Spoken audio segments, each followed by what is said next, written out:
మహాదేవ మహాదేవ హర హర మహాదేవ శంభో కాశీ విశ్వనాథ గంగ. సృష్టి లోపల ఏ దేశం వాడైనా, ఏ భాష వాడైనా, ఏ ప్రాంతం వాడైనా, అర్థాత్ ఏ జాతి వాడైనా మనిషికి కావాల్సింది ఐశ్వర్యము, ఐశ్వర్యము, ఐశ్వర్యము. కానీ ఈ ఐశ్వర్యం అంటే ఎట్లా ఉంటుంది అని నిజమైనటువంటి ఐశ్వర్యవంతులు కూడా తెలియదు. ఐశ్వర్యం అంటే నిజంగా ఏమైనది. అందరికీ కావాలి ఐశ్వర్యం. మానవ కులానికి అందరికీ కూడా ఐశ్వర్యం కావాలి. ఆ ఐశ్వర్యం ఇచ్చేటువంటిది లక్ష్మీదేవి అని అనుకుంటారు. సాక్షాత్ ఈశ్వరుడే ఐశ్వర్యాన్ని ఇచ్చేవాడు, అదృష్టాన్ని ఇచ్చేవాడు, జన్మనిచ్చేవాడు, జర దుఃఖ వాయు మరణాలన్నీ ఇచ్చేటువంటి వాడు. మొత్తం పంచభూతాలను తను తయారు చేసుకున్నాడు ఈశ్వరుడు. అట్టి ఈశ్వరుని మంత్రం ప్రతిరోజు నేను మీకు చెప్పిస్తే కూడా కొన్ని వేల మంది అయినా సరే మీరు లైకులు చేయడం లేదు, కామెంట్ చేయడం లేదు, షేర్లు చేయడం లేదు. అంటే స్వామివారు మాకు కనిపిస్తా లేదు అని. ఎప్పుడో రేర్గా స్వామి మీదేమీ పోస్ట్లే వస్తా లేదు అని అంటారు. నాతో ఎరుక కలిగిన వాళ్ళు దాదాపు ఇంచుమించుగా 36,000 మంది ఉన్నారన్నమాట. ఇప్పుడు సబ్స్క్రైబర్లు నాకు దగ్గర 36,000 మంది సబ్స్క్రైబర్లు, ఒక 5,000 మంది నా ఫాలోవర్సు, 5,000 మంది నాకు భక్తులు ఉన్నట్టుగా ఇంచుమించుగా చెప్తే 1,00,000 మంది అనుకుందాం, అథవా 1,00,000 మంది అనుకుందాం. దేశమే కాదు విదేశాల్లో కూడా. కానీ నాకు నవ్వు వచ్చేది ఏమైనా ఉందంటే, నేను పెట్టింటే ఒక పోస్ట్ ఈరోజు రాలేదే అనుకుందాం. ఏదో తాంత్రిక లోపం నుంచి అప్లోడ్ కాకుండా పోస్ట్ రాలేదంటే అర్థమైన గమనం ఉండిపోయేది కదా, నిమ్మక నీరు ఎత్తినట్ట, తేలుగుట్టిన దొంగల్లాగా. అంటే అందరికీ కూడా మీరు బ్రతకడానికి, మీరు ఆరోగ్యంగా ఉండడానికి, మీరు ఆనందంగా ఉండడానికి, మీరు సకుటుంబ సపరివారంగా ఏ దేశంలో ఉండినా, ఏ భాష వారైనా, ఏ జాతి అయినా బాగుండడానికి నేను ఇచ్చే టిప్స్ కాదు. అంటే వేదాలు, ఉపనిషత్తులు, సాక్షాత్ ఈశ్వరుడే పరివారమైనటువంటి సృష్టికి చెప్పిండేటువంటి సత్యాలు ఏవైతే ఉందో అవి మాత్రమే చెప్తాను. అసత్యాన్ని చెప్పను, అబద్ధాలు చెప్పను. పుస్తకాల అవలోకనం నేను చెయ్యను. అంటే నేను పుస్తకాల పురిగేమి కాదు. కానీ ఒక గ్రంథాన్ని నేను చదివితే జన్మకు సరిపడేటువంటి పుస్తకాలను చదవాల్సిన అవసరం లేదు. గుర్తుపెట్టుకోండి, ఐఏఎస్లు ఐపీఎస్లు చదువుకున్నారు, అవునా? ఐఏఎస్లు ఐపీఎస్లు చదువుకుని మనకు కాశీలో ఈశ్వరుని గురించి ఎంత కోర్టులో కొట్లాడుతూ ఉన్నారు, అయోధ్యలో రాముడి గురించి ఎంత కొట్లాడుతూ ఉన్నారు. ఇంకా మనకు దాదాపు ఇప్పుడు 28 స్టేట్లు ఉంది అంటారు. భారతదేశంలో 28 రాష్ట్రాలు, చిన్న చితక పెద్దవి అన్నీ కలిస్తే. అన్ని రాష్ట్రాల్లో ఒక రాష్ట్రంలో ఉండేటువంటి ఒక జెండా మర్యాద ఇంకొక రాష్ట్రంలో జెండా మర్యాద లేదు. ఒక రాష్ట్రంలో ఒక వ్యక్తికి ఉండేటువంటి మర్యాద ఇంకొక రాష్ట్రంలో ఇంకొక వ్యక్తికి ఉండదన్నమాట. ఏ రాష్ట్రాలైనా మనం భారతీయులం, మనం మానవులం, మనం మనుషులం. ఏ జాతి వాళ్ళైనా మనము భారతీయులం. మొట్టమొదటి తెలుసుకోవాల్సింది మనం భారతీయులం. మనం భారతదేశంలో ఉన్నాం. భారతము అంటే వెలుగు, తెలివి, శక్తి. భారతం అంటే తెలుగు, వెలుగు, శక్తి. అంటే తెలుగు అంటే అటువంటి భాష తెలుగు అని కాదు. తెలుగు అంటే తేటగలిగి, అంటే బాగా గుడ్డిగా ఉండేటువంటి ఏదో చిన్న బల్బు మాదిరి కాదు. అంటే ఏ బార్లోనో, ఏ రెడ్ లైట్ ఏరియాలోనో నీలంగా, ఎర్రగా, పచ్చగా ఉండేటువంటి మిణుకుమిణుకునేటువంటి బల్బు కాదు. అంటే తేజస్సుతో కూడినటువంటి బల్బు వెలుగు. సూర్యకాంతిని పోలి ఉండేటువంటి బల్బ్ ఉంటుందన్నమాట. కొన్ని ఇండ్లలో ఒక చీకటి గృహాల్లో ఉండేది అలవాటు పడిపోయింటారు. కాశీలో చీకటి గుండెలు ఎక్కువగా ఉన్నాయి. పెద్ద పెద్ద భవంతులు ఉంటుంది. కానీ ఎక్కడ కానీ నీకు సూర్యుడు ఇంట్లోకి రాడు, ఎక్కడ కానీ క్లీన్గా గాలి ఆడదు. ఎందుకంటే ఒక అడుగు జాగాలో కూడా ఏదో ఒక వ్యాపారం. కాశీ ఆధ్యాత్మిక చింతన, ఆధ్యాత్మిక నగరి. కాశీ పురాతన నగరి. ఈ సృష్టిలోనే పురాతన నగరాల్లో ఏదైనా ఒకటి చెప్తే అర్థమైన అది కాశీనగరి. అటువంటి కాశీనగరిలో విశాలమైనటువంటి వీధులు లేకుండా ఇరుకిరుగ్గా ఉంటుందన్నమాట. అక్కడ భక్తి చేయడానికి మార్గం లేకుండా ఇంటి ముందర మోటార్ బైక్ చేసేవాడు కుయ్యి కుయ్యి కుయ్యి కుయ్యి కుయ్యి గర్ర గర్ర గర్ర గర్ర గర్ర అని ఇస్తూనే ఉంటాడు. మీరు కాల్సంటే గమనించండి. ఎక్కడైనా సరే ప్రశాంతంగా మీరు కూర్చునేటువంటి దేవాలయాలు లేదు. ఎక్కడైనా ప్రశాంతంగా మీరు 10 నిమిషాలు ఏదైనా ఒక మంత్రాన్ని కానీ, గురువు చెప్పిన మాటను కానీ మెలికేసేటువంటి జాగాలు కానీ, అర్థమైన డాబాలు కానీ, ఇంకేది ప్రశాంతమైన జాగా లేదు. ఎక్కడికి పోయినా చలో ఎక్కడికి చలో రామ్నామ్ సత్యహరి పినిగిలిపోయే జాగాలో కూడా చలో అనుకొని పినిగిలెత్తుకొని పోతూ ఉంటారు. మీరు గమనించవలసింది, మూతి అంటే తినేటువంటి తిండి నిల్చుకుని తింటారు, ముడ్డికి తుడుచుకుంటారు. అర్థమైన ఏ టిష్యూ పేపర్తో మూతి సరి చేసుకుని ఓం నమః శివాయ అని చెప్పి మళ్ళీ అర్థమైన మేము స్పర్శ దర్శనానికి పోతా ఉన్నాం అన్నట్టు. ప్రతి ఒక్కరికి ఉత్తర ఈ పిచ్చుద్ది అనమాట. మేము విశ్వనాథుని చూడాలి, స్పర్శ దర్శనం చేయాలి. ఎందుకింతంతా మీకు పీఠికలు చెప్తానంటే, ఈశ్వరుడు మీ గుండె చప్పుడు, ఈశ్వరుడు మీ ప్రాణము, ఈశ్వరుడు మీ బుద్ధి, ఈశ్వరుడు మీ బతుకు. ఈశ్వరుడు అందరిలో సమానంగా ఉన్నాడు. ఈశ్వరుడు అందరిలో సమానంగా ఉన్నాడు. కానీ కాశీకే రావద్దని చెప్పడం లేదు, అయోధ్యకే రాముడిని చూడాలని పోవడం లేదు, మధురుడికే కృష్ణుని చూడాలని పోవడం లేదు. ఎక్కడెక్కడ ఉండేటువంటి వాళ్ళందరూ కూడా అర్థమైన మీ ప్రాణాలు కాపాడుకునేదానికి, మీ బంధువులు, మీ స్నేహితులు, మీ కుటుంబాన్ని కాపాడుకునే మీరు భక్తి చేయవలసింది ధర్మం ఉంది. ఏ జాతిలో ఏ భాషలైనా గుర్తుపెట్టుకోండి, మీ పెద్దలు గుర్తుపెట్టుకునేదే మీకు దేవుడు, మీ పెద్దలను తలుచుకునేదే మీకు ఒక తర ప్రార్థనలు, పూజలు. మీరు గతి కలిగిండేటువంటిది నలుగురికి పంచుకుని తినేదే దానము, ధర్మము, అర్థమైన వేదము, ఉపనిషత్తులు. ఏ జాతి వాళ్ళకైనా పంచుకుని తినని జాతి ఏదైనా ఉంటుందా? పశుపక్షాదులు కూడా పంచుకుంటాయి కదరా. ఒక పులో సింహమో వేటాడితే అర్థమైన అది కడుపు నిండా ఏం తినాలని అర్థమైన గుండికాయ లాంటి మంచి మంచి పాటలు తినేసి మిగతా పాటలు అర్థమైన ఆ నక్కలకు, కుక్కలకు, రకరకాలైనటువంటి వేరే అడవి మృగాలకు, అంటే వేరే వేరే చిన్న చెత్తకలకి వదిలేస్తుంది అనమాట. అది పూర్తిగా ఒకతర మూతి నాక్కుని వచ్చి మళ్ళీ ఎత్తుకొని గుహలో దాచుకోదనమాట. ఈ మనుషులకే ఒకతర దాచుకునే వచ్చిండేది, మంచిని దోచేది వచ్చిండేది.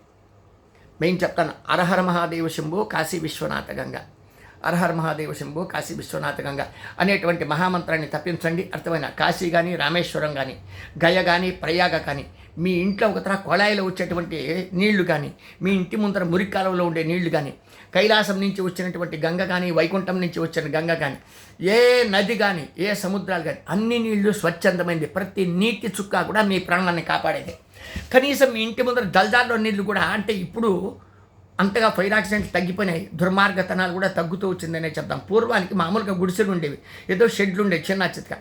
మాట్లాడిస్తే ఒక తరహా ఇండ్లు, వాకండ్లు, కంపలు, గోళ్ళు, అంగళ్ళు అంటుకునేసి ఫైర్ యాక్సిడెంట్. ఇప్పుడు ఫైర్ ఇంజన్లు, మిషన్ లాంటివి ఉంది. ఇంటి ముందర కాలువన నీళ్లను కూడా పట్టుకుపోతే అంటే గంద, అంటే గలీజీ నీళ్లు కూడా అగ్ని ప్రమాదాన్ని ఆర్పగలిగేదానికి పనికొస్తుంది. జాగ్రత్త పెట్టుకుంటే అంటే ప్రతి మనిషి కూడా పనికొస్తాడు, ప్రతి జీవి పనికొస్తుంది, ప్రతి మాట పనికొస్తుంది. అందరికీ కూడా హరహర మహాదేవ శంభో కాశీ విశ్వనాథ గంగే మహామంత్రాన్ని తప్పించుకొని ఇష్టం ఉండేటువంటి వాళ్ళు మీకు ఆశీర్వాదం చేసి మంత్రాలు చెప్పి ఇంకా కొత్త కొత్త ప్రవచనాలు, కొత్తది అంటే లేనిది కాదు, న్యూ సర్చిలు లేవని ఎన్నోసార్లు మనం చెప్పుకున్నాం, అంతా రీసెర్చ్లే. కానీ రీసెర్చ్లు కూడా మీరు మర్చిపోయినటువంటి దాన్ని మళ్ళీ మీ శక్తిని గుర్తు చేసి అష్టైశ్వర్యాలేవి, అష్టదరిద్రాలేవి, మంచి వైభవం ఇది, ఆరోగ్యానికి సూత్రం ఇది, భార్యాభర్త, కుటుంబము, ఇల్లు, వాకలి, అన్న, తమ్ముడు, గురువు, శిష్యుడు, పెద్దంతరం, చిన్న, ఇవన్నీ మీకు దినం ఒక రీతిగా చెప్దాము అని అనుకుని నేను పోస్టులు పెడతా ఉంటాను. అథవా దీనికి స్పందన లేదు మీరు అంటే నేను అడుకోలే. ఆ బెల్ ఐకాన్ నొక్కండి, అంటే గంట గుర్తు నొక్కండి, లైకులు చేయండి, షేర్లు చేయండి, మంచిగా నన్ను పొగడండి. ఈ పొగడతలు నాకు పనికిరాదు. కాబట్టి అర్థమైన నేను పోస్టులు వేసే తగ్గించుకుని వస్తూ ఉన్నాను అంటే అర్థమైన ప్రపంచంలో నాకు పని లేదని కాదు.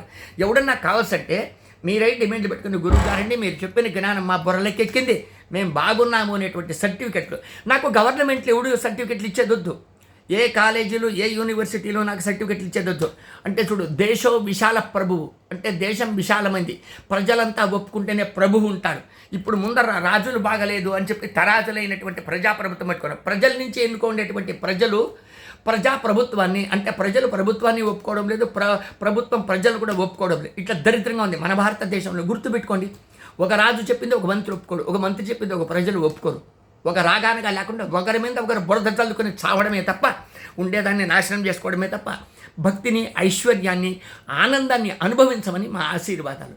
రాజైన, మంత్రి అయిన, ప్రజ అయిన, అడుక్కుతేనే భిక్షకాడి నుంచి అర్థమైన ఆగర్భ శ్రీమంతుడు కుబేరుని వరకు కూడా, ఎంత ఓనామాలు రాని సొంట నుంచి పెద్ద మహాపండితులు, జగద్గురువుల వరకు ప్రతి ఒక్కడు కూడా ఈశ్వరుడు మీలో ఉన్నాడని, ఈశ్వరుడు పంచభూతాత్మకుడిని, ఈశ్వరుడు సర్వాంతర్యామని, సర్వరూపాలలో, సర్వభాషలలో, సర్వభాషా క్రియలలో, సర్వక్రియలలో ఉంటాడని, ప్రపంచమంతటా మనమల్ల మనం చూసుకునేటువంటి యోగ్యత కలిగినప్పుడు అప్పుడు జ్ఞాని లక్షణం. జ్ఞాని నామపి దుర్లభం, జ్ఞాని లక్షణం దుర్లభమే.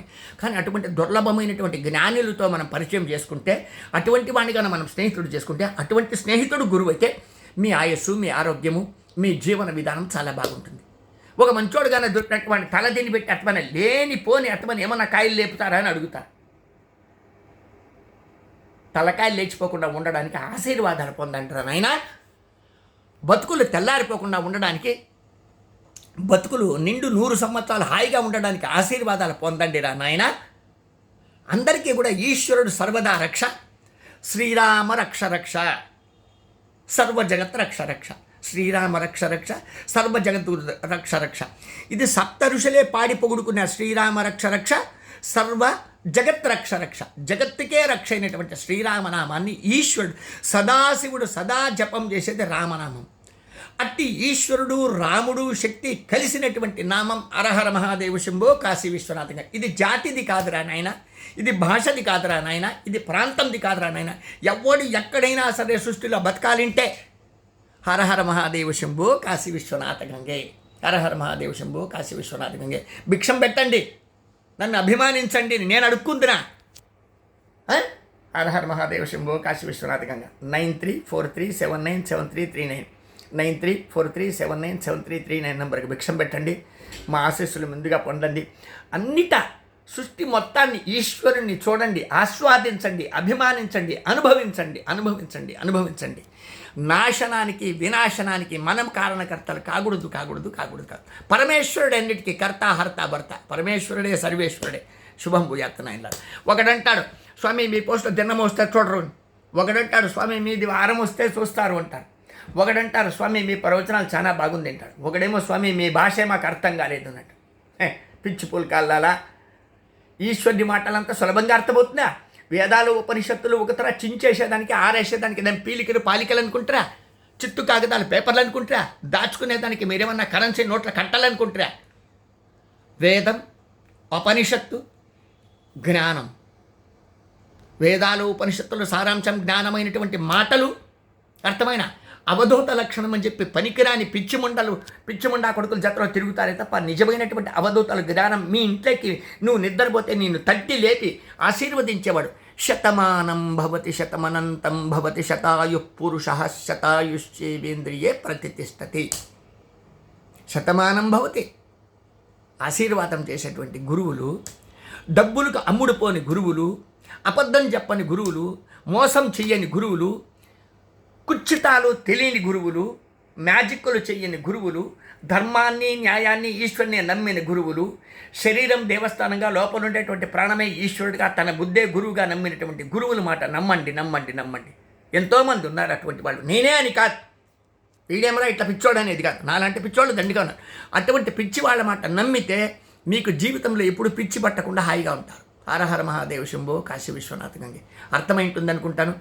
నా అభిమానులకు, నా ఫాలోవర్స్కు, నన్ను అనుసరించేటువంటి నిజమైనటువంటి సేవకులు భక్తులందరికీ కూడా నా ఆశీర్వాదాలు తప్ప దెప్పి పొడుచుకుని వీడెంత వీడెవుడు అనేటువంటి వాళ్లకు నా పోస్టు కాదు నాయన. హరహర మహాదేవ శంభో కాశీ విశ్వనాథ గంగే. అందరికీ మంచిది కావాలనేదే మా తపన, మా తపస్సు. ఈశ్వరుడు కూడా అంతే.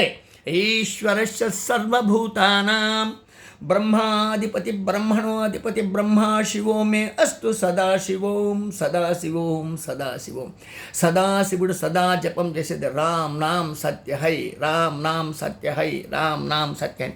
కాశీకి వస్తారు, పీనికలు చూస్తే భయపడతారు. హరిశ్చంద్ర ఘాట్ మాకు భయం స్వామి, మణికర్ణికా ఘాట్ మాకు భయం స్వామి. 5 స్టార్ హోటల్లో వండుకొని మజా చేసుకొని బాగా మందులు కొట్టేసి గంజాయి కొట్టేసి ఆడపిల్లలతో ఆడుకొని వెళ్ళిపోయేదానికి వచ్చేది. అసలు కాశీనే మహాశ్మశానం, ఇది తెలుసుకోవాలి. కాశీ అంటే మహాశ్మశానం. కాశీకి వచ్చేవాడు పీనిక కాకుండా బతకడానికి అర్థమైన ఇక్కడ భక్తి ఉంది. కాశీలో ఒక రహస్యం ఏమి? కాశీ మహాశ్మశానం, ప్రపంచమంతా ఊరు బయట శ్మశానం, కాశీయే శ్మశానం. కాశీ ఊరు లోపల శ్మశానం, 2 శ్మశానం. ఇప్పుడు వేరే చాలా ఉన్నాయి, చెప్పుకునేదానికి సమయం లేదు, వద్దు. కానీ శాస్త్ర ప్రకారంగా యుగధర్మాలుగా యుగాంతరాలుగా అంటే లక్షల కోట్ల సంవత్సరాలుగా ఒక్క సెకండ్ కూడా అంటే కన్ను మిటకరిచ్చేటువంటి సమయం బిడువు లేకుండా పీనుగులు కాలుతూ ఉండేటువంటిది 2 చిన్న పెద్ద తారతమ్యం. ఒకటి హరిశ్చంద్ర ఘాట్, ఒకటి మణికర్ణికా ఘాట్. హరిశ్చంద్ర ఘాట్లో కూడా ఉంటా నేను, కానీ ఎక్కువ ఎక్కువ ఎక్కువ అవినాభావ సంబంధం మణికర్ణికా ఘాట్ సుధాకర్ స్వామీజీ. అవిముక్త మహాకారణం, పరమానంద కారణం, మహాశ్మశానం, ఈ సృష్టికే మహాశ్మశానం, సాక్షాత్ పరమేశ్వర నివాస స్థానం ఏ సుధాకర్ స్వామి నివాస స్థానం. అఘోర ఆదేశ్, అఘోర సందేశ్, ఆది పరాశక్తి ఆశీర్వాదాలు అందుకోండి నాయనలారా, ముద్దుగా అందుకోండి. Her her Mahadev, her her Mahadev, her her Mahadev. శుభం భూయాత్.